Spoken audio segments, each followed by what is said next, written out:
नमस्कार दोस्तों, रेनू एकेडमी में आपका स्वागत है। दोस्तों, हम निराला जी को पढ़े थे पिछली वीडियो में और उनसे कुछ संबंधित जो तथ्य हैं, उनकी कविताएं हैं, उसको हमने नहीं बताया था क्योंकि वीडियो बहुत लंबी हो जाती। तो आज हम उन्हीं कविताओं को, जो उनकी काव्य संग्रह हैं, उनमें कुछ कविताएं संग्रहित हैं, तो उन्हीं को क्या करेंगे, एकदम ट्रिक से याद करेंगे। और एग्जाम में पूछ लिया जाता है कि अनामिका में कौन सी कविता संग्रहित है, कौन सी कविता है, या पूछ लेगा परिमल में कौन सी कविता नहीं है या फिर कौन सी है। आप सभी जानते हैं कि सूर्यकांत त्रिपाठी निराला जी जो हैं वो मुक्तक छंद के प्रथम प्रयोक्ता हैं।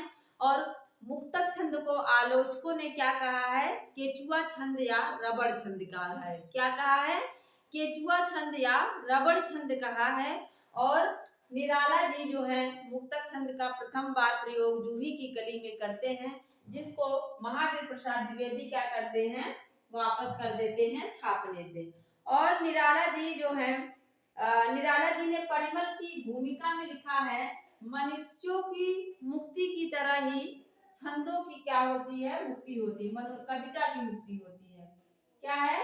मनुष्यों की मुक्ति की तरह ही क्या है, कविता की भी मुक्ति होती है। अब हम देखते हैं कि जो इनके काव्य संग्रह हैं निराला जी के, ये दोनों याद रखना किसके हैं, निराला जी के हैं। और इसमें जो कविताएं संग्रहित है उसको हम याद करेंगे एकदम आसान ट्रिक से। अनामिका में है सरोज स्मृति, जिसे इन्होंने अपनी पुत्री की मृत्यु पर, इनकी पुत्री जो थी सरोज, उसकी बहुत ही कम समय में ही मृत्यु हो जाती है। और उन्हीं के शोक में क्या करते हैं, ये सरोज स्मृति लिखते हैं। और सरोज स्मृति को सर्वश्रेष्ठ प्रथम शोक गीत कहा जाता है। क्या है ये?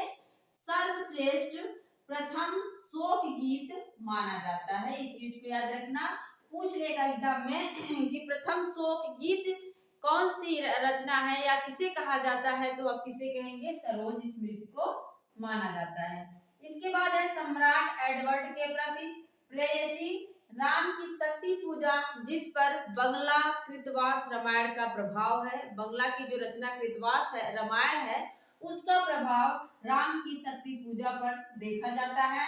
और रेखा नामक कविता इन्हीं की है, तोड़ती पत्थर सच है। अब इसको ट्रिक बनाते हैं। अनामिका, सरोज क्या होती है, अनामिका ही हो जाती है ना। सरोज की जब मृत्यु हो गई तो क्या बन जाती है, अनामिका। उसका कोई नाम नहीं, मतलब वो अपने जो है अपनी दुनिया को छोड़ चुकी है, वो बिना नाम की हो गई, अनामिका। आप सिर्फ सरोज स्मृति को याद रखिए कि अनामिका में सरोज स्मृति संग्रहित है, और सरोज से ही सारी ट्रिक बना लीजिए। एक ही रचना याद करने की जरूरत है।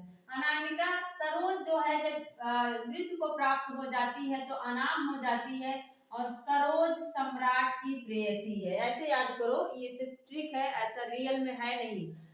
तो जो सरोज है वो सम्राट की क्या है, प्रेयसी है। सरोज सम्राट की प्रेयसी है और वो राम की पूजा करती है। प्रेयसी जरूर है लेकिन राम की पूजा करती है। और राम की पूजा के बाद वह एक रेखा को, जो सम्राट की पत्नी है, उसको अंदर जो रखा जाता है घर में दबा के, फिर वो उस रेखा को तोड़ती है। क्या है? सरोज सम्राट की प्रेयसी है, राम की पूजा करती है और सारी रेखा बंधन को तोड़ती है। तोड़ती है का मतलब सच है। तोड़ती है का मतलब क्या हो जाएगा, सच है। कविता भी इन्हीं की है। अनामिका, सरोज स्मृति, सरोज सम्राट की प्रेयसी है, राम की पूजा करती है और रेखा, सारे रेखा बंधन को तोड़ती है। यही सच है।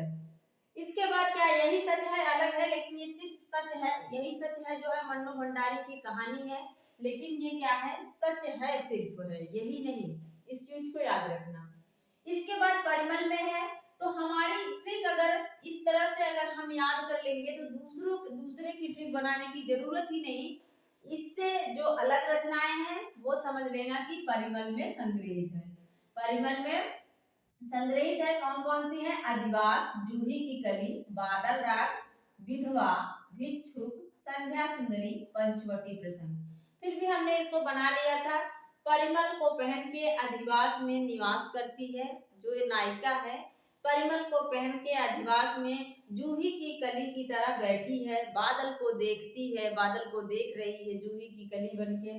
और फिर वो क्या है, कली तो है लेकिन क्या है, वो एक विधवा है और भिक्षा भी मांगती है। जो विधवा क्या है, विधवा है और भिक्षा भी मांगती है, लेकिन वो सुंदर भी है। क्या है, संध्या सुंदरी, सुंदर भी है और पंचवटी में रहती है। इस तरह से याद कर लीजिए। परिमल पहनकर अधिवास में जूही की कली बादल को देख रही है और वह एक विधवा है, भिक्षुक भी है, भिक्षा भी मांगती है और वह सुंदर है, पंचवटी में अपना बैठी है। दोस्तों इस तरह से याद करेंगे तो आपको चीजें आसान लगेंगी। और जितने भी लोग मुझे कमेंट करते हैं उनका बहुत बहुत धन्यवाद कि आप लोगों को ये मेरा पढ़ाने का जो तरीका है वो अच्छा लग रहा है।